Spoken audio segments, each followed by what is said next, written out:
Hi everyone, welcome to our YouTube channel. This is Dineo Mokgwerane speaking. I'm here with one of the donors of Metsimaholo Stakeholder Forum. Sir, can you please introduce yourself? I'm Keto Makume from Sasolburg. I'm one of the members of the Stakeholder Forum, which is called Metsimaholo Stakeholders Forum. Thank you for joining us today. Tell me, what is your position or what do you do at the Stakeholder Forum? Okay, my role in the Stakeholder Forum, I'm just an additional member who was responsible for stakeholder engagement. Stakeholder engagement, it means that all interested parties that were eagerly to help us, also to assist us, were engaged by myself first and foremost. And then I will report to the executive chair, who will then report to the executive committee, so that decision could be taken. But most of the initiatives of engaging and consulting and also asking sponsors help, any assistance, they were started by our team, and I'm heading that team, which is the stakeholder engagement. Great stuff. You have been busy with a number of projects as the Stakeholder Forum. What are those projects that you've been busy with lately? Okay, lately we were busy helping people due to COVID-19 consequences. You will appreciate that the impact has been so very bad, particularly for the poorest of the poor. Yes. So what we started doing was to donate out of our own pockets a certain portion of our salaries to have the food parcels. But the first project was the soaps. We firstly had one soap to save life, where we bought all different kinds of soaps, and we then engage community members to also donate soaps. I remember that you are one of those that also help us with giving us those soaps. So they were then distributed to various, I think the number that we covered was 9,000 in the whole of Metsimaholo. The second project was the bread project, Feed a Family. Particularly when we say family, it's not just an ordinary family. It is those families that are headed by children or the families which are without any income. Yes. And what we did, we spoke to Albani.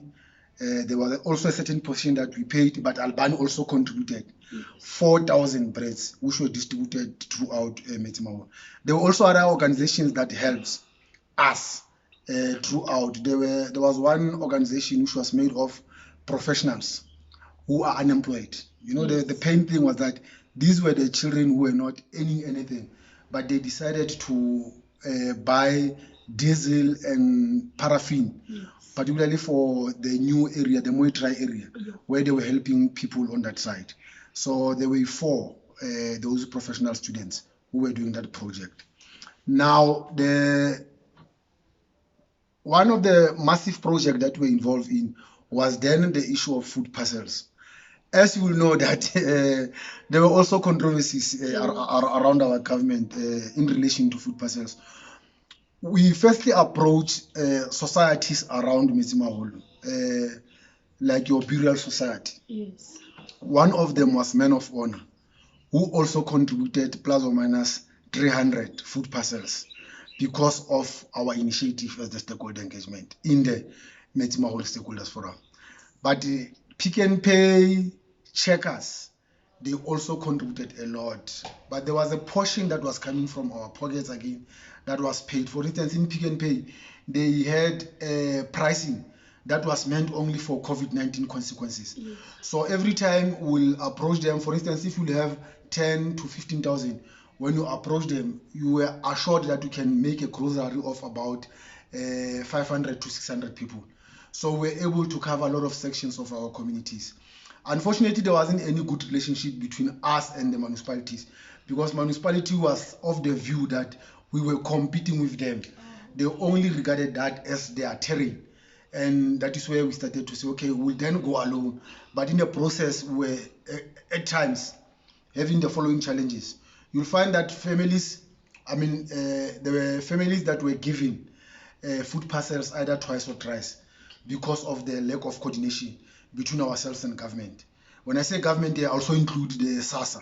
You'll find that the person will qualify from SASA, they will qualify from Metsimaholo Stakeholders Forum, but they will also qualify from municipality. Then later on, we then decided that, look, we will not carry on like that, because it means that other people are not getting any food parcel at all. whilst others were getting more than what they could have, they could have got. We then started to have a discussion with the municipality and SASSA. That is why most of our projects were then taken to SASSA offices. So many of the organization, your GEM, SAPS, the company that was initially the Batu project, the BTP project, which is now your the logistics and what transport, they were also contributing. Just I forgot the real name, but most of them contributed to the initiatives that we took. So as the MSF, we're only the leading organization with that initiative of ensuring that we give our people food parcels. So we are still continuing because unfortunately it is not only due to COVID-19, it is also due to unemployment and the inequalities in our society that has led to our people being unemployed and also not having any income to put bread on the table. No, thank you so much for an insightful information about everything. We're hoping that you'll mend your relationship with the municipality. Any external stakeholders that you want to extend your gratitude as the forum to? Firstly, I think Letabo, your ESCOM, they did help us. Secondly, it was the mining company on that side. What's that company?